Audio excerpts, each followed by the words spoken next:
Hello everyone and welcome to our Japanese Mini Talk channel. In our video today, we'll be discussing the importing of Daihatsu Hijet spare parts. Japanese mini trucks, including the Daihatsu Hijet, are among the best made vehicles that one can ever come across.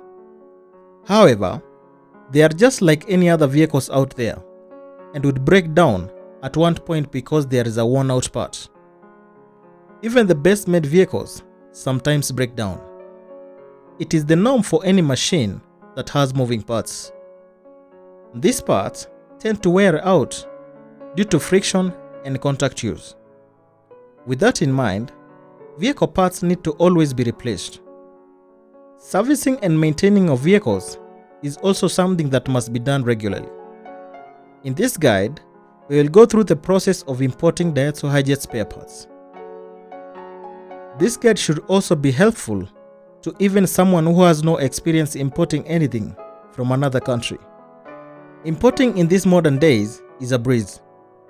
It is unlike decades ago when importing was a process that could take months. Nowadays, you can even import a vehicle with just using the computer and credit card. And all you have to do is wait for it to be delivered to you. This is also the same case when importing a vehicle spare part. Sometimes the parts that you are looking for is not always available. Importing it would therefore be the best option to consider. Here are some of the guidelines that one should always consider when importing Daihatsu Hijet spare parts with ease. Number 1. Research on the customs costs. One of the most crucial things that one should be keen on is the customs costs. Depending on the country that you are in, you may want to know if there is a huge tax imposed on the spare parts. Some countries do have such and might be high and not worth the process. This will also avoid the surprises that you get when you have already imported it. If unsure, you may want to contact an import expert or a customs professional. The other thing is to beware of fraudsters.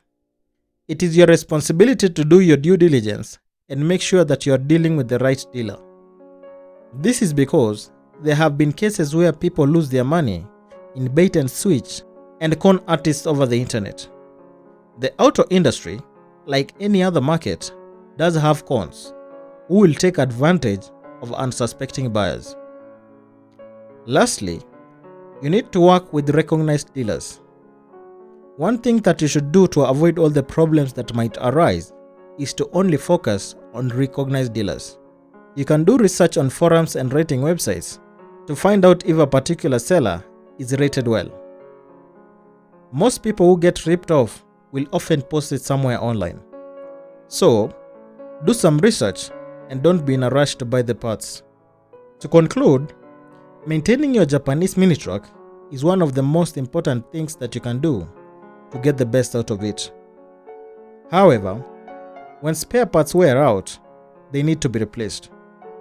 Shared in this guide are some of the crucial things that you should consider when importing Japanese mini truck spare parts the easy way. And this brings us to the end of our video today. Don't forget to like, share and subscribe to our channel for more videos like this. See you in our next video.